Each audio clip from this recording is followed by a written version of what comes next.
Saludos hermanos y amigos presentes y los que nos ven a través de YouTube. Bienvenidos a un estudio más de las Sagradas Escrituras. En esta serie que estamos presentando actualmente relativa a la asamblea, a la congregación, vamos a estudiar hoy un capítulo, digamos, una lección especial muy importante. Vamos a mostrar enseguida el documento. El objetivo de la enseñanza. Ese es el tema de hoy. Y el pasaje clave es Mateo 28:19. Yahoshua se acercó a ellos y les dijo: toda autoridad se me ha dado en el cielo y en la tierra. Vayan y enséñenles a guardar todas las cosas que yo les he mandado para siempre. Ahí está. Enséñenles, es la palabra clave. ¿Ok? Los proclamadores de la buena noticia, que es lo que llaman en griego el evangelio. En hebreo, los proclamadores son llamados mevaserim. Al presentar la verdad, no deben sentirse satisfechos con lo que han hecho, ni deben creer que su tarea ha concluido. Siempre hay más que se puede hacer. Hemos hecho bastante, pero siempre hay más que se puede hacer. ¿Ok? Y estamos hablando de la enseñanza. ¿La enseñanza de qué? Bueno, la enseñanza de las Sagradas Escrituras, pero más específicamente la enseñanza de la Besorá. La Besorá quiere decir la buena noticia, la buena nueva, que es lo mismo. ¿Ok? Así que ese es el tema de hoy. En la pregunta número 1, con relación a la misión del Mashiach, tenemos cuál fue la misión del Mashiach al venir a este mundo. En Lucas 19:10 nos dice: porque el Hijo del Hombre ha venido a buscar y a salvar lo que se había perdido. Ahí está. Así que el objetivo principal de la misión del Mashiach fueron los pecadores de toda raza, de toda nación, de toda región, de todo color, sin discriminación ninguna. Vino a buscar y a salvar lo que se había perdido. ¿Y qué es lo que se había perdido? La raza humana. Todos los seres humanos están bajo la condenación de la ley sagrada del universo, del Todopoderoso, la Torá, por el pecado de nuestros primeros padres, ¿verdad? Segunda pregunta: ¿qué sacrificio hizo Yahoshua para lograr su misión? En Hebreos 2:9 dice: sin embargo, vemos a Yahoshua que fue hecho poco inferior a los mensajeros, o como dice en griego, los ángeles, coronado de gloria y honra por haber padecido la muerte, para que por el favor de Elohim, la muerte que él probó resulte en beneficio de todos. Así que está claro aquí el fundamento de la enseñanza bíblica. Es la salvación de los pecadores, la salvación de la raza humana, de todo el que cree, en base al sacrificio que realizó el Mesías, Yahoshua, que siendo inocente, siendo perfecto, puro y obediente, recibió una muerte cruel. Bueno, recibió la muerte en favor de la raza humana, que era la que merecía la muerte, ¿verdad? Porque la ley requiere la muerte del ofensor. Eso es un principio universal, está plasmado en las Sagradas Escrituras. Ok, pregunta número 3. ¿En qué parte de la misión del Mashiach debe participar su asamblea? O sea, usted y yo, los que pertenecemos al pueblo de Yahweh, a la congregación de Yahweh, a la asamblea de Yahweh, como quiera que se llame, ¿verdad? Pero el título en la Sagrada Escritura es Kehilat Yahweh, o sea, la asamblea de Yahweh. Bueno, pues Lucas 4:18 nos dice: el Espíritu de Yahweh está sobre mí porque me ha ungido para anunciar buenas nuevas a los pobres. Ahí está. Me ha enviado para proclamar libertad a los cautivos y vista a los ciegos, para poner en libertad a los oprimidos. Ahí está la misión, hermano, de la asamblea, de la congregación, de la comunidad del Todopoderoso Yahweh. Anunciar buenas nuevas a los pobres, porque los pobres siempre han sido los marginados, los, los marginados en las sociedades prácticamente de todo el mundo, y los olvidados, ¿verdad? Los abandonados muchas veces por los gobiernos, etcétera. Me ha enviado a proclamar libertad a los cautivos, no necesariamente a los cautivos que están presos porque, o sea, por ejemplo, los delincuentes que están presos porque violaron las leyes civiles, asesinaron posiblemente a alguien o robaron la propiedad de otra persona. De eso no es lo que está hablando ahí. Aunque también se pueden incluir si ellos se arrepienten, ¿verdad? Y se convierten. Entonces, pues sí, podrían estar incluidos, pero no necesariamente. No es así, no es automático. ¿Ok? Libertad a los cautivos y vista a los ciegos. ¿Ok? La campaña de sanidad que realizó el Mesías, Yahushua, cuando estuvo acá en la tierra, en la tierra de Israel, es como un preámbulo o como una figura, ¿verdad? Como un anticipo de lo que va a ser la era del reino cuando él regrese y establezca su reino en este mundo, que iniciará con una campaña, por decirlo de alguna manera, ¿verdad? De sanación universal para todos los seres humanos que entren al reino. Así que eso se ejemplifica aquí por dar vista a los ciegos. El curó, ¿verdad?, restauró la vista a muchos ciegos en su ministerio acá terrenal.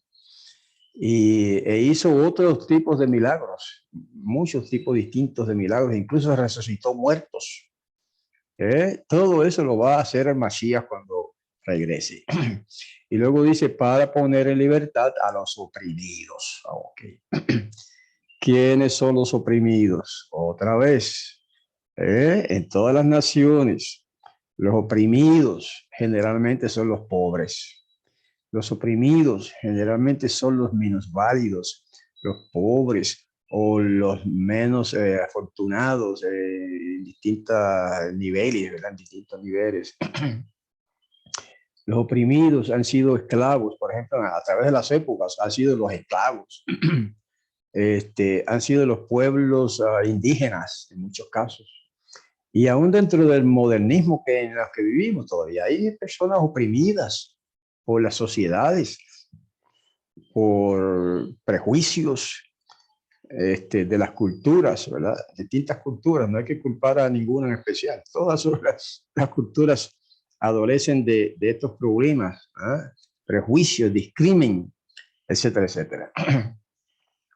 Bueno, pues esos oprimidos también están bajo lo que estamos hablando ahora de que el Mesías vino a libertar también a los oprimidos y que la asamblea es partícipe de eso.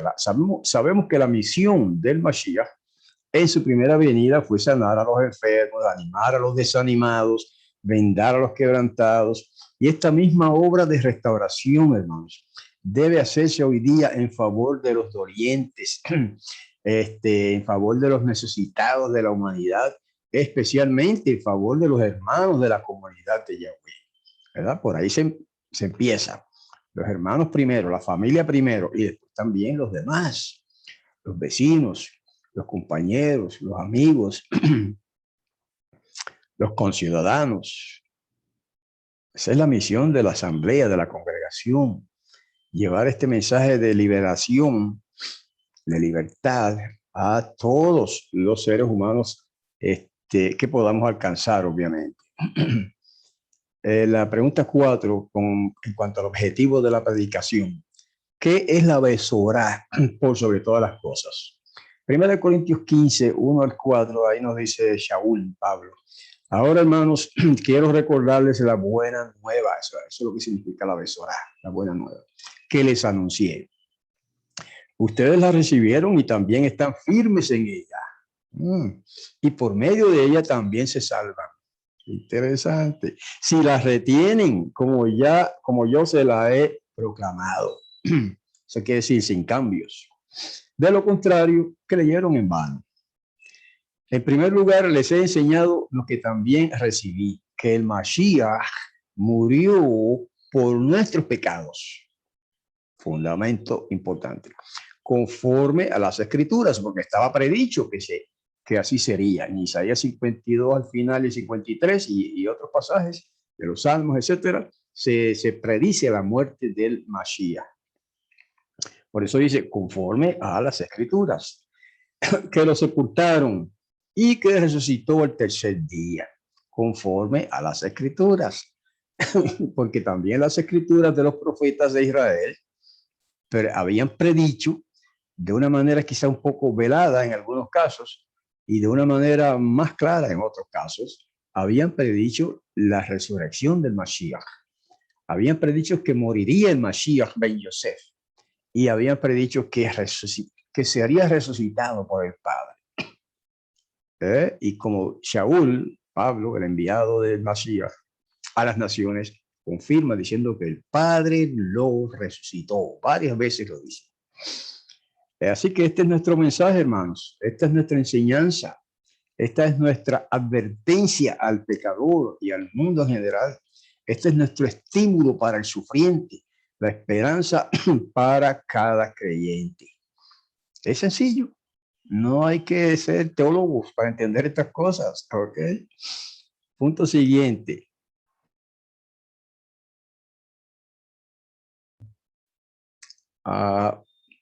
Punto siguiente, verso 5, o sea, pregunta 5. ¿Cuál es el verdadero objetivo de proclamar la buena nueva a todas las naciones? Lucas 1:77 y Hechos 2:21 nos dice, y a ti, niño, es un mensaje del cielo para el Mashiach, te llamarán profeta del Altísimo, porque irás delante de Elohim para preparar sus caminos y para darle a su pueblo conocimiento de salvación en el perdón de sus pecados. Y en Hechos 2:20, el sol se volverá tinieblas, esto es una profecía, y la luna sangre, antes de que venga el día de Yahweh, grande e ilustre, y todo el que invoque el nombre de Yahweh se salvará. Hermanos, ¿qué más claro lo quiere? Todo el que invoque, ¿qué? El nombre. ¿De quién? De Yahweh, con Yahvé. La meta principal de la proclamación de la buena nueva debe ser tratar de salvar lo que está perdido. Ese es el meollo del tema. La administración de la buena noticia debe alcanzar a los humanos ayudándoles donde quiera que sea necesario. Se debe ministrar a los enfermos y a los que sufren físicamente, tanto como a las almas atrapadas en el pecado. O sea que esto abarca distintos ámbitos de la vida, ¿verdad? Sufrimiento físico, persecución, prejuicio, discriminación, marginamiento o todo ese tipo de problemas que sufren los pobres, incluso hambre, necesidades de distintas clases, sufrimiento físico, dolores, enfermedades, pero sobre todo almas o personas atrapadas en el pecado. Esa es la buena noticia, que el Mesías vino a librarnos de eso. Bueno, esa es parte, al menos parte de la buena noticia. Hay mucho más, ¿verdad? Pero esa es la parte, digamos, inicial de la buena noticia, lo que llaman todo el mundo el evangelio, ¿verdad? Lo que pasa es que la palabra evangelio es griego. Evangelion, dice en griego. Evangelion. Y de ahí viene, pasa al español como evangelio. Pero, ¿qué significa evangelion? Pues, buena noticia. Eu significa, esa partícula eu, en cualquier palabra o en casi cualquier palabra griega, significa bueno o buena. Angelion significa noticia o proclamación, ¿ok? O mensaje. Así que evangelion se puede traducir en español también como el buen mensaje, pero generalmente se traduce como la buena noticia o la buena nueva, que es un sinónimo.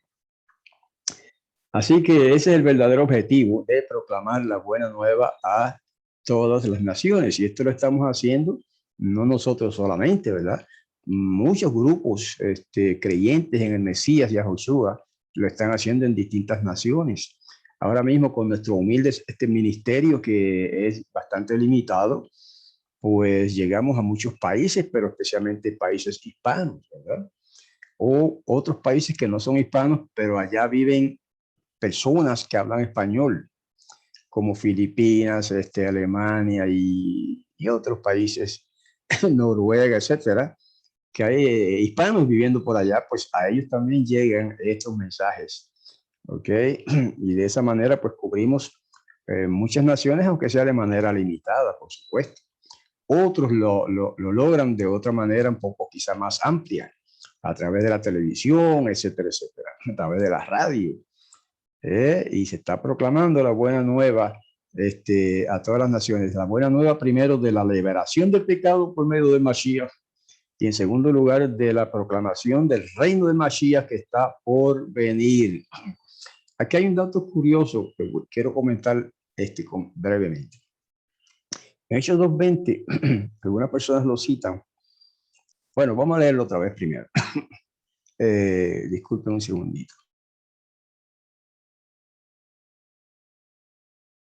El sol se volverá tinieblas y la luna sangre antes de que venga el día de Yahweh grande e ilustre, y todo el que invoque el nombre de Yahweh se salvará. Bueno, muchas personas cada vez que se anuncia que viene una luna roja, o sea, que se va a ver roja la luna, pues dicen, esto es una señal de la venida del Mesías.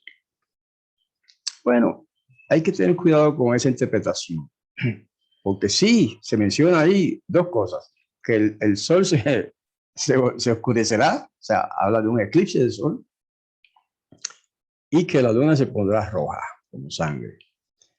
O sea, no quiere decir que eso es una señal exclusiva de que, ¿sabes? Se acerca el Mesías, la venida del Mesías. Pero sí puede tener que ver en el sentido de que, bueno, sí, cuando venga el Mesías, probablemente sea en ese periodo del año, que es algo común, que eso se repite cada cierto número de años, que si la luna se pone roja. Pero puede ser que sí, o sea, puede ser razonable esperar que cuando venga el Mashiach o cuando esté por venir, ya literalmente a punto de venir, será en un tiempo como ese, en que la luna esté roja como sangre. Bueno, eso se puede entender así, ¿verdad? Se puede entender quizá de otras maneras. Nosotros no dogmatizamos sobre interpretaciones de profecías, porque muchos han dogmatizado y han fallado, han quedado mal, porque no se han cumplido lo que ellos han dicho, por estar dogmatizando y diciendo esto va a ser así y ya. No, no. Esto hay que tener cuidado con las interpretaciones de las profecías. ¿Okay? Bueno, por eso no es el punto hoy específicamente, pero un detallito. Vamos un momentito.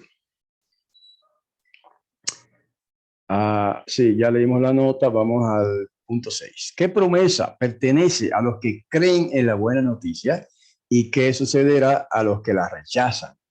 Marcos 16, 15 al 16 y Juan 3, 18 al 20 dice, y les dijo, vayan por todo el mundo y proclamen la buena noticia a toda criatura. El que crea y se sumerja, se salvará, pero el que no crea, se condenará. Esto está en Marcos 16, 15, palabras del Mesías. ¿Okay? En Juan 3, 18, el que cree en él, en el Mesías, no se condena, pero el que no cree ya se ha condenado porque no ha creído en el nombre del unigénito Hijo de Yahweh. Y esta es la condenación, que la luz ha venido al mundo, dice el Mesías, y los hombres amaron más las tinieblas que la luz, porque sus obras eran malas, porque todo aquel que practica lo malo aborrece la luz y no viene la luz para que no se le censuren sus obras. Hermanos, qué tremendo. Así está quizá la mayoría de la humanidad. No quieren saber del Mesías, aunque incluso algunos que dicen ser cristianos, pero viven mal, viven en pecado, viven en desobediencia. Entonces, a ellos aplica esto también, hermanos. El Mashiach no afirma que todo el mundo se va a convertir por medio de la predicación, sino que será proclamada esta buena noticia del reino en todo el mundo. Eso es lo que se predice y lo que él manda. No es que todo el mundo se va a convertir. Sabemos que no todo el mundo se va a convertir, pero nuestro mandato es proclamar la buena noticia del reino por testimonio a todos los gentiles, y entonces vendrá el fin. Eso de que entonces vendrá el fin tiene una aplicación muy amplia, que no vamos a entrar en ese detalle ahora porque ese es parte del estudio del reino y lo hemos tocado ya varias veces, pero y puede que lo volvamos a tocar en el futuro. Perdón. Pero entonces lo importante es este detalle de que la buena noticia del reino tiene que proclamarse a todos los gentiles por testimonio. ¿Qué quiere decir eso? ¿Qué quiere decir por testimonio? Bueno, que no es que o sea, primeramente que no es obligado a aceptarlo. Segundo, que sabemos que no todo el mundo lo va a aceptar. ¿Okay? Pero se proclama la buena noticia del reino por testimonio. Quiere decir que se les da testimonio de la verdad y aquellos que no crean, aquellos que no acepten, no podrán decir en el día del juicio, yo no lo sabía. No pueden decir yo no lo sabía si escucharon el testimonio de la predicación, ¿okay? O de la enseñanza. Eso es más o menos lo que significa eso de que será proclamada este mensaje a todos los gentiles por testimonio. Después de eso es que vendrá el fin. Vamos al punto 7. El significado de la inmersión. ¿Qué acción, oigan bien, debería ser tomada por los que creen en el Mashiach? Marcos 16, 16, primera parte. ¿Y cuál es el significado de la inmersión? Romanos 6, 3 al 6. Vamos a leer. El que crea y se sumerja se salvará, dice Marcos 6, 16, 16. Pero el que no cree se condenará. Romanos 6, 3 en adelante. ¿Ignoran ustedes que todos los que nos sumergimos en el Mashiach Yahushua nos sumergimos en su muerte? Eso es una metáfora, ¿verdad? Quiere decir que nos sumergimos como símbolo, como representación de su muerte. Pues por la inmersión quedamos sepultados con él en la muerte. Por eso es que la inmersión, el bautismo, como le llaman ahora, ¿verdad? Basado en el griego, que dice baptismos, pues a veces lo hacen echándole agua por la cabeza a la persona o asperjándole agua así. Eso no es bautismo. Bautismo significa inmersión. Eso es lo que significa el griego, baptismos, inmersión. Entonces, eso es un detallito, ¿verdad? Del asunto, que tiene que ser por inmersión, porque representa que nos sumergimos en la muerte del Mesías, como que fuimos sepultados con él, simbólicamente hablando, ¿verdad?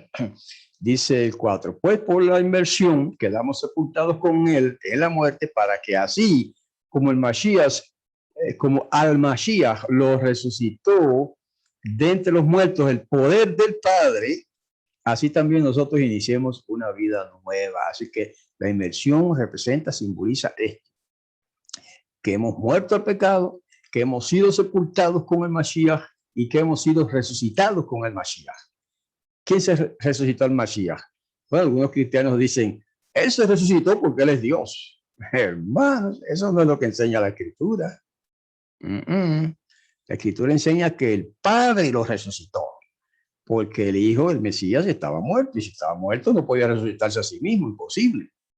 Estaba muerto. Y si no estaba muerto, entonces es un fraude todo lo que enseña la Escritura. Pero la Escritura enseña que estaba muerto.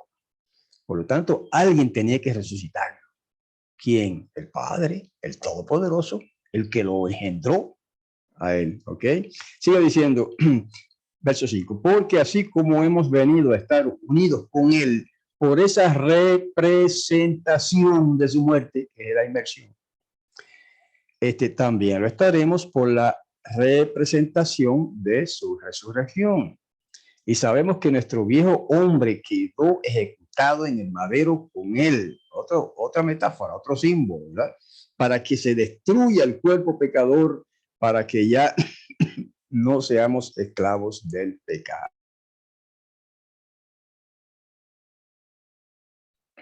Ahí está. El bautismo entonces es importante, hermanos.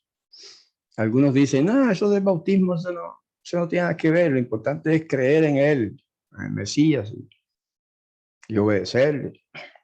Eso no fue lo que él dijo. Bueno, si quieren obedecerle, tienen que hacer lo que él dijo, ¿verdad? Y él dijo que es importante la inmersión. No lo dice así de claro en este pasaje, pero en otros pasajes, pues nos manda a, a proclamar la buena noticia y sumergir a las personas en su nombre. Vamos a ver ese pasaje más adelante. Así que es importante la inmersión, hermanos. No es que el agua es lo que salva, porque algunos dicen, no, si el agua no salva a nadie. Pues claro, pero ese no es el punto. No es el punto que el agua nos va a salvar. El punto es que esa ceremonia de inmersión que el maestro dijo a sus discípulos que le administraran a los creyentes es un símbolo de nuestra sujeción al Mesías, de nuestra adoración al Padre y de nuestro deseo y voluntad de obedecerle y de ser suyos. Todo eso se simboliza por la inmersión en agua. O, si lo quiere en griego, el bautismo. Vamos al punto 8. Bueno, esto, una nota primero. La inmersión en agua es un rito muy sagrado e importante. Y su significado debe comprenderse cabalmente. Significa arrepentirse del pecado. Significa iniciar una nueva vida en el Mashiach Yahushua. El Mashiach hizo de la inmersión la señal de entrada en su reino espiritual, así que es importante. Ha hecho de él de la inmersión una condición positiva de que todos deben cumplir si desean ser considerados bajo la autoridad del rey Mashiach. Por la inmersión se renuncia solemnemente al mundo.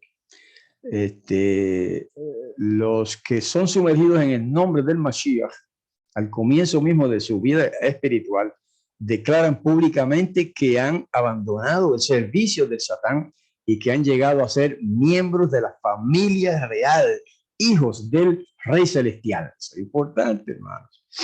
Han obedecido la orden. O sea, que no es un capricho de los religiosos, es una orden del Mashiach. Salgan de medio de ellos y apártense y no toquen lo inmundo. Y para ello se cumple la promesa. Y seré para ustedes por padre y ustedes me serán hijos e hijas, dice Yahweh Todopoderoso. Eso está en 2 Corintios 6, 17 y 18. Esa es una nota, ¿verdad?, que se añade ahí para ampliar un poquito el significado y la importancia de la inmersión. Punto 8. ¿Por qué nombre eran conocidos los discípulos del Mashiach originalmente y dónde se les cambió el nombre? Hechos 18:25, 18:26 y Hechos 11:26 leemos: a lo habían instruido en el camino del maestro y como era ferviente de espíritu, hablaba y enseñaba con exactitud las cosas acerca de Yahushua, aunque conocía solamente la inmersión de Yohanan. Ahí lo importante es el título, el camino. Fíjense, él había sido instruido en qué? En el camino del maestro, del Adón, del amo. Hechos 18:20. Comenzó a proclamar con valentía en la sinagoga y cuando Priscila y Aquila lo oyeron, lo llevaron aparte y les pusieron con mayor exactitud el camino de Yahweh, el camino. Ese es el nombre, el título original que se le daba en el siglo I, ¿verdad? A este movimiento de restauración y de proclamación del reino. Y Hechos 11:26, así sucedió que se reunieron todo un año con la comunidad. Está hablando de Shaul, Pablo y otros. y le enseñaron a mucha gente y a los discípulos los llamaron mesianistas o mesiánicos por primera vez en Antioquía. Claro que en griego dice cristianos y de ahí pues pasa al español como cristianos. Pero eso es una traducción de Meshiachim. Así fue como le llamaron en hebreo a los discípulos del Mesías. ¿Por qué? Los discípulos del Mashiach eran conocidos originalmente como los del camino. Ese es el título. Esa gente son los del camino, porque siempre están hablando del camino. Fue en Antioquía donde los discípulos fueron llamados por primera vez Meshiachim, que se puede traducir mesianistas o mesiánicos, en griego Christianoi, en plural. Ese nombre le fue dado como un mote porque el Mashiach era el tema principal de su enseñanza y su conversación. Por eso lo llamaron Meshiachim, los que siempre están hablando del Mashiach. ¿Ok? Y por eso no debemos avergonzarnos de ese título. Meshiachim o mesiánicos o mesianistas. En realidad originalmente les llamó así como por digamos como por una burla, en tono de burla. Sí, en tono de burla. Ese es como, por ejemplo, a veces cuando la gente habla de los pentecostales, le dice los aleluya, ¿verdad? Cuando usted oiga a alguien decir a eso, los aleluya, pues está hablando de los pentecostales. Entonces, sin embargo, lo dicen, en cierto modo, lo dicen como a veces, como un tono no sé qué decir, ¿verdad? De burla, tal vez, o algo peyorativo. ¿Por qué? Porque ellos siempre están diciendo aleluya, aleluya. Pero entonces la gente dice los aleluya. Pero ellos no son los aleluya, ellos son pentecostales. Ese es el nombre de su fe o de su iglesia o como se llama. Entonces, pues, algo similar pasó aquí. Estos individuos, discípulos del Nazareno, siempre estaban hablando de Mashiach para aquí, Mashiach para allá. Pues le llamaron los Meshiachim. O sea, los mesianistas, como dice la versión Lavín, versión israelita nazarena. Pero la versión israelita nazarena, la edición revisada en el 2019 y publicada en el 2019, dice ahora mesiánicos. Ok, entonces, pues, ese es el asunto, que el título original que le daba a la gente también y que ellos mismos se daban, eran los del camino. ¿Ok? Y también se llamaban los nazarenos, pero más bien la gente los llamaba los nazarenos. ¿Por qué? Pues porque eran discípulos del Nazareno, de Yahoshua, que era el nazareno por excelencia, porque era el Mashiach salido de Nazaret. Por eso le llamaban el Nazareno. Entonces, a sus seguidores, pues le decían los nazarenos. De hecho, originalmente los primeros discípulos de Masías eran de Nazaret también. Así que fueron nazarenos literalmente, los primeros discípulos. No todos, ¿verdad? Algunos de ellos fueron de Nazaret. Ok, vamos al punto 9. Discípulos convertidos. ¿Qué relación humana se usa para ilustrar la relación entre el Mashiach y sus discípulos? 2 Corintios 11:2, Efesios 5:22-25. Porque tengo un celo, dice Saúl, muy fuerte por ustedes, pues los he desposado con un solo marido para presentarlos como una virgen pura al Mashiach. O sea que el marido de la asamblea es el Mashiach. De la asamblea de Yahweh en el Mashiach. Ese es el marido. Ahora, claro, esto es una metáfora, esto es un símbolo. Efesios 5:22, las casadas estén sujetas a sus propios esposos como al maestro, como al amo. O sea, Yahushua, porque el esposo es cabeza de la esposa, así como el Mashiach es cabeza de la congregación. Y él mismo es salvador de su cuerpo. Por eso también se le llama el cuerpo del Mashiach. Así que, como la comunidad está sujeta al Mashiach, de igual manera, las esposas lo estén a sus esposos en todo. Esposos, amen a sus esposas, así como también el Mashiach amó a la asamblea y se entregó a sí mismo por ella.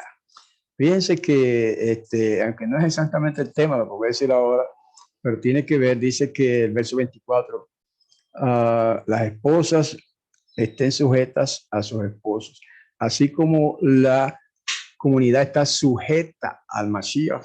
De igual manera, las esposas lo estén a sus esposos en todo. Algunos leen mal eso, o lo dicen mal, o lo repiten mal, que la mujer tiene que estar sometida al esposo. No, señor. Sometida significa otra cosa. ¿Ok? Sometida es una relación de amo y esclavo, de cierto modo, ¿verdad? O de un tirano que somete a las otras personas. Esa no es la relación que existe entre el esposo y la esposa. Es una relación de sujeción, que no es lo mismo que sometimiento. ¿Ok? Sujeción significa estar a su lado. Es más, incluso pudiera significar en ciertos contextos, ¿verdad? Tomarse, agarrarse de él, como cuando una persona va a pasar, por ejemplo, por un sitio un poco peligroso y le dice a otro que ya está ahí, quizás porque es más fuerte, y le dice, sujétame, sujétame. Entonces la otra persona lo agarra de la mano y lo pasa por ese lugar difícil, ¿verdad? O peligroso. Entonces, que la mujer, la esposa, esté sujeta a su esposo. Eso es lo que quiere decir, que estén unidos y que él la lleve, ¿verdad? Y la ayude, etcétera, etcétera. No, no tiene que ver nada con sometimiento. Sometimiento es otra cosa. Y aunque ese no es el tema de hoy, quiero inyectar ese comentario porque hay un malentendido, no sé, en los grupos religiosos respecto a esa palabra de someterse al esposo. No, señor. Sujetarse sí, que no es lo mismo. Y luego dice que los esposos deben amar a sus esposas, así como también el Mashiach amó a la asamblea y se entregó a sí mismo por ella. En otras palabras, el esposo entonces debe estar dispuesto, si fuera necesario, entregarse a sí mismo por su esposa. La asamblea nazarena es la novia de Mashiach, otro concepto que hay que aclarar. Así como la nación de Israel es la esposa de Yahweh. Eso no deben confundirse. Son dos esposas diferentes y dos esposos distintos. De otro modo, la metáfora no tendría sentido. Ya varias personas me han preguntado, pero ¿cómo es eso que... O sea, ¿cómo es eso? Porque entonces hay adulterio ahí. Me han dicho así directo algunas personas. El padre es el esposo de la iglesia y el Mesías también. Entonces hay algo ahí de adulterio espiritual, aunque sea espiritual, ¿verdad? Es que no han entendido esto, queridos hermanos. No han entendido que son dos esposos distintos, el padre y el hijo, y son dos novias distintas, la Israel y la asamblea mesiánica. ¿Okay? El padre, Yahweh, es el esposo de Israel. Esto es un lenguaje simbólico, ¿verdad? No, espero que nadie lo tome literalmente, porque estamos hablando de una relación metafórica, simbólica, espiritual. El padre Yahweh es el esposo de Israel como nación. La nación de Israel es la esposa de Yahweh, el padre. Pero de esa nación de Israel surge la congregación mesiánica, los discípulos del Mashiach. Por eso la asamblea es hija de Israel. Y en Revelación capítulo 12 se ejemplifica esto hermosamente, pero ese es otro tema. Entonces, la hija de Israel, que es la asamblea mesiánica, es la novia del Mashiach, que es el hijo de Yahweh. ¿Ve? Eso es preciosa la relación y perfecta y completamente consistente. No hay ninguna contradicción ahí, mucho menos pecado. Ok. Vamos al punto 10. ¿Cómo describe la escritura la vida de un discípulo sumergido en el Mashiach y por qué? Segunda de Corintios 5, 17 y primera de Juan 5, 1 y 4 dice, de modo que si alguno está en el Mashiach, es una nueva criatura. Las cosas viejas pasaron, ahora todo se ha hecho nuevo. En Juan, 1 Juan 5:1, todo el que cree que Yahoshua es el Mashiach ha nacido de Elohim.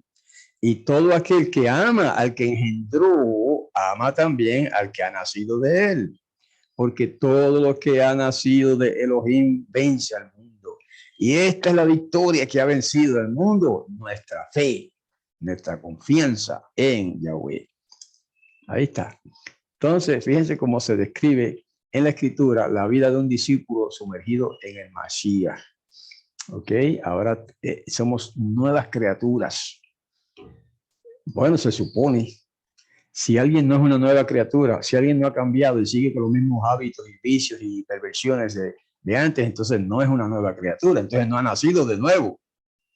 Estamos hablando de los que dejan atrás el pecado, los malos hábitos, los vicios, etcétera, y se consagran a Yahweh. Esos son los que han nacido de nuevo. La vieja naturaleza corrompida y rebelde no puede heredar el reino de Yahweh, como dice la escritura. Ni los idólatras, ni los asesinos, ni los borrachos, etcétera, etcétera, heredarán el reino de Yahweh. Los fieles deben renunciar a los viejos caminos, ¿okay? Las tendencias hereditarias, los antiguos hábitos. El nuevo nacimiento consiste en tener nuevos motivos, nuevos gustos, nuevas tendencias, nuevas costumbres. Los que han sido engendrados por el Espíritu de Santidad para vivir una vida nueva han llegado a ser participantes de la naturaleza divina, lo dijo el apóstol Pedro. Y en todos sus hábitos y prácticas deben demostrar su relación con el Mashiach. Los que retienen todos sus defectos naturales de pensar y de genio, pues no han nacido de nuevo. Entonces, mire, la gente del mundo, nuestros vecinos se dan cuenta de las cosas. Si usted, digamos, pretende o reclama ser siervo de Yahweh, ¿verdad? En cualquier grupo que esté, lo mismo entre nosotros que entre los cristianos, aplica lo mismo lo que voy a decir. Si usted reclama o pretende ser discípulo del Mesías y adorador de Yahweh, y luego lo encuentran por ahí cometiendo pecados, los vecinos lo ven, alguien lo va a ver, sea cual sea el pecado, ¿verdad? Y lo ven, por ejemplo, borracho. Entonces van a decir, ese dice que es cristiano o dice que es yahwista, lo que sea, pero mira, qué lindo, borracho. Entonces, se dan cuenta que usted no ha nacido de nuevo. Lo mismo cuando está en un pecado peor como el adulterio, ¿verdad? La gente sabe, se dan cuenta y dice, mira, ese es un falso cristiano o un falso lo que sea, ¿no? Y así por el estilo. Si usted es creyente y sigue la pésima costumbre de estar diciendo malas palabras vulgares y hablando de manera cafre, como dicen por ahí, o sea, vulgar, entonces la gente va a decir, eso no es nada. Él dice que es tal cosa, ¿verdad? Cristiano o lo que sea, pero eso no es nada. O sea, la gente se da cuenta que, y por sus frutos, dice la escritura, los conocerán. ¿Ve? Así que, hermanos, es importante entonces que cambiemos nuestras costumbres antiguas, que dejemos los hábitos viejos, perversos. Y, por ejemplo, el fumar es un hábito malsano, feo, que es incompatible con el servicio de Yahweh. Entonces eso hay que dejarlo atrás, lo mismo de emborracharse. Porque algunos dicen, bueno, no es malo beberse un poquito, ¿verdad? De cerveza o de vino, de lo que sea. Y es verdad, no es malo en sí eso. ¿Ok? Lo malo es la borrachera. Porque la Torah, o sea, la escritura dice claramente que los borrachos no heredarán. Por lo tanto, el pecado no está en beberse un poquito de vino, el pecado está en emborracharse. Y lo mismo el fumar. Quizás la Biblia no prohíbe fumar, de hecho, no hay una prohibición específica de eso. Pero también Shaul dice que el que destruye el cuerpo, que es templo del Espíritu de Santidad, pues el Padre lo destruirá a él también. De manera que si eso de fumar, por ejemplo, hace daño al cuerpo, y lo hace o no lo hace. Pregúntele a cualquier médico, a cualquier experto en salud, si fumar hace daño al cuerpo o no. Por supuesto que hace daño. Y puede producir cáncer incluso en los pulmones, o enfisema u otras enfermedades. Entonces es pecado si llega a ese punto. Y lo mismo el beber y otras cosas, ¿no? Las drogas. Usar droga, sea por boca o inyectar o como quiera, no hace diferencia. Usar drogas prohibidas, a menos que sea una droga que receta un médico como medicamento, que tampoco la recomiendo, pero bueno, y eso es diferente. Pues no es de lo que hablamos, sino el uso indiscriminado de drogas prohibidas. Pues eso viene a ser pecado porque te está destruyendo su cuerpo. Lo está destruyendo. ¿Y cuántos no han sido destruidos por la droga? Muchos, pero muchos. Ok, así que todos esos detallitos son importantes, hermano, porque esos son los frutos de la conversión. Si usted se convirtió al Mesías, entonces va a dar frutos buenos y sanos de una persona sana, noble, honrada, justa, etcétera, etcétera. Vamos al punto 11, ya estamos terminando. ¿Qué debe considerar la asamblea antes de recomendar que alguien sea sumergido? Mateo 3:8 dice, produzcan frutos que demuestren su arrepentimiento. Esto es digamos, un enunciado de Yohanan Hamadbil, como dice en hebreo, o sea, Yohanan el inmersor, o como dicen ahora, basados en el griego, Juan el Bautista. Ok, produzcan frutos que demuestren su arrepentimiento. Eso es lo que decía la gente. Él le decía a la gente, cuando ellos le preguntaban, ¿y qué tenemos que hacer ahora? Pues él decía, pues bueno, produzcan frutos que demuestren su arrepentimiento antes de ser sumergidos. Ahora, el compromiso que asumimos con la inversión abarca mucho, hermanos. En el nombre del Mashiach Yahushua somos sepultados a la semejanza de su muerte y levantados a semejanza de su resurrección, resurrección, y debemos estar dispuestos a vivir una vida nueva lo más cerca posible de la vida del Mashiach. Desde entonces en adelante el creyente debe tener presente que está dedicado a Yahweh y a su Hijo, el Mashiach. Debe subordinar a esta nueva relación todas las consideraciones mundanales. Ese es un lenguaje sencillo, hermanos. No es algo misterioso, ni es algo teológico, así que es difícil de entender. No, esto es sencillo. Si usted acepta al Mesías y quiere estar en su reino y quiere seguirlo e imitarlo, pues tiene que dejar lo malo, ¿verdad? Que está haciendo. De otra manera, entonces se está contradiciendo o está mostrando que no ha nacido de nuevo. Calidad o cantidad, eso se usa mucho, era esa frase. ¿Dónde lleva Yahushua a todos los que desean ser sus discípulos y por qué? Juan 10:16 y Hechos 2:41 y 47 nos dice, también tengo otras ovejas que no son de este redil. A ellas también tengo que traerlas y oirán mi voz y habrá un solo rebaño y un solo pastor. Se está refiriendo a los gentiles. Hay otras interpretaciones por ahí como la de los mormones, pero no tiene nada que ver. Porque él fue enviado a la casa de Israel. ¿Ok? Yahushua, el Mesías, fue enviado originalmente y principalmente a la casa de Israel, a Israel. Por eso dice, pero también tengo otras ovejas. Si son otras ovejas, entonces no pueden ser israelitas, no pueden ser judíos o como que se les llamen. ¿Okay? Está hablando de gentiles que habían de ser traídos también a formar parte del pueblo de Israel. ¿Okay? Y así habría un solo rebaño y un solo pastor. Hechos 2:41 nos dice, así que los que aceptaron su mensaje se sumergieron y se agregaron en ese mismo día como 3,000 personas a causa de la predicación de los apóstoles. alababan a Yahweh y gozaban de la simpatía de todo el pueblo. Y Yahweh añadía cada día a la comunidad, o sea, a la asamblea, a la congregación, a los que se iban salvando. Ahí está. ¿Por qué gozaban de la simpatía de todo el pueblo? Porque eran personas ejemplares, eran personas de conducta ejemplar, en consonancia con su conversión.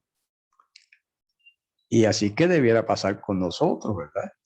Que gocemos de la simpatía de los vecinos porque somos personas ejemplares o tratamos de serlo, ¿verdad? A veces fallamos, pero eso es normal. Ahora, lo importante es que en general, en términos generales, cambiemos nuestra conducta pecaminosa y empecemos a vivir de manera diferente. Eso es lo que nos consigue la simpatía de todo el pueblo. Ok, todos los que quieran pueden ser reconciliados con Yahweh y recibir la vida eterna. A sus discípulos confió este mensaje de misericordia. Debe proclamarse primero a Israel y luego a todas las naciones, a judíos y gentiles. Todos los que crean serán reunidos en una comunidad. Muchos no han entendido esto todavía. Pero vamos al punto 13. Aunque unirse a la comunidad de Mashiach es importante, ¿qué es aún más importante? Juan 15, 4 al 6 y Lucas 3, 13, 5 al 9. Permanezcan en mí, dijo el Mesías, y yo en ustedes. Como la rama no puede llevar fruto por sí sola, si no permanece en la vid, hablando de una vid de uvas, así tampoco ustedes, si no permanecen en mí. Yo soy la vid, dijo el Mashiach, ustedes las ramas. El que permanece en mí y yo en él, produce mucho fruto. Pero separados de mí nada pueden hacer. Está hablando del asunto espiritual, ¿verdad? De la vida eterna y todo esto. Si alguien no permanece en mí, lo echan fuera y se seca, como las ramas que las recogen y las echan en el fuego y las queman. Hermanos, entonces es muy importante permanecer en el Mesías. Lucas 13:5 les digo que no, y ustedes si no se arrepienten, todos perecerán de la misma manera. Ahí está. Entonces dijo esta parábola. Cierto hombre tenía una higuera plantada en su viña y cuando fue a buscar fruto en ella, no encontró. Entonces le dijo al viñador, mira, hace ya 3 años que vengo buscando fruto en esta higuera y no lo encuentro. Así que córtala. ¿Por qué va a desperdiciar el terreno? Pero él respondió, maestro, déjala todavía este año, hasta que yo le cabe alrededor y le eche estiércol, y si da fruto en el futuro, bien, y si no, entonces la cortas. Esa es una parábola que él menciona, ¿verdad? Como ejemplo de lo que se acaba de decir. Esa viña somos nosotros. Si no da fruto, la eliminan. Si da fruto, entonces permanece para siempre. Sencillo, hermanos. Con esto terminamos nuestra consideración de este tema. Espero que, hayamos sido claros, ¿verdad? Espero que se haya entendido lo que hemos presentado. Y sobre todo espero que muchos más hermanos vengan a unirse al Mashiach. Fíjense que digo hermanos, porque no, por el hecho de que hay tanta gente en las iglesias, no quiere decir que todos están bien y que todos están siguiendo al Mashiach. No, muchísimos de ellos están siguiendo sus propios intereses mundanos. Por eso es que la cristiandad está como está. No quiero abundar en esos detalles, ¿verdad? Pero lo que quiero decir es que este llamado a venir, a convertirse, a arrepentirse, cambiar de vida y empezar una nueva vida, no es solamente para la gente, como se dice, los pecadores del mundo, no, también para los creyentes, porque hay muchos creyentes que viven mal, que no están siguiendo el Mashiach.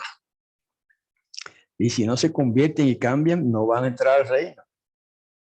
Eso no lo digo yo, lo dijo el Mashiach mismo en su parábola, ¿verdad? Bueno, pues con esto terminamos invitando a nuestros queridos oyentes, sean creyentes o no, a que cambien sus malos hábitos, por ejemplo, y todo lo que hemos dicho, ¿verdad? Y que sigan al Mashiach, sigan sus pasos, sigan el camino que Él trazó para nosotros. Y ciertamente estaremos en terreno seguro si hacemos y si seguimos ese buen consejo. Todavía hay otros temas que estamos preparando en esta serie relativa a la Asamblea de Yahweh, ¿verdad? Y espero que los hermanos que nos escuchan en YouTube, bueno, pues sigan escuchando. Y si quieren escribirme, pues con mucho gusto. Si tienen preguntas, les contesto sus preguntas, ¿verdad? De acuerdo a lo que diga la Sagrada Escritura respecto a las preguntas. Les invito también a escuchar nuestra radio que se llama La Voz de la Restauración, dirigida por el hermano Daniel Morinelli. Es el que programa todo y organiza toda la programación de nuestra radio. Y así por el estilo, hay otros programas, uno dirigido por el pastor Leonardo Gómez de Venezuela, otro dirigido por el pastor Carlos Rodríguez de Colombia. Y hay otros pastores que de momento pues no me vienen a la mente, pero otros hermanos que tienen sus grupos, sus congregaciones, y pues también algunos de ellos tienen sus programas aquí en Zoom, ok, en YouTube también, pero las grabaciones se hacen en Zoom. Por ejemplo, los martes y jueves presenta temas el pastor Carlos Rodríguez de Bogotá, Colombia. Los miércoles y sábados por la noche presenta temas el pastor Moré, Leonardo Gómez de Venezuela. Y los viernes en la noche y un sábado al mes por la mañana, pues presento temas yo a nombre de la Asamblea de Yahweh Internacional. Menciono esto pues para que las demás personas que no han conocido todavía este ministerio pues se alleguen y nos visiten en Zoom. Nos reunimos en todas esas reuniones que menciono, se hacen en Zoom y luego se pasan algunas de ellas, por lo menos mis temas los subo a mi canal de YouTube. Y así también tenemos páginas como la sendaantigua.net, que es una de mis páginas, la página de YouTube, más bien el canal de YouTube. Y hay otros, ¿verdad? Que de momento no me viene a la mente, pero hay otros ministerios que se han unido en colaboración en lo que llamamos la Asamblea de Yahweh Internacional. Bueno, pues a todos los invitamos para compartir con nosotros en cualquiera de esos días de la semana. Y también nos reunimos en servicios especiales de las fiestas sagradas de la Torá. Las próximas festividades que quedan en este año, según la fecha en que estamos ahora, ¿verdad? Pues son la de Yom Teruah, Día de las Trompetas, después Yom Kippur, Día de Expiación, y después la fiesta de las cabañas. Ok, sobre todo eso se estarán dando avisos y noticias y estudios en los próximos meses. Pues todos quedan invitados otra vez y disculpen las imperfecciones, ¿verdad?, de mi presentación, pero pues hacemos lo mejor que se pueda. Hasta la próxima, hermanos. Entonces, Shalom.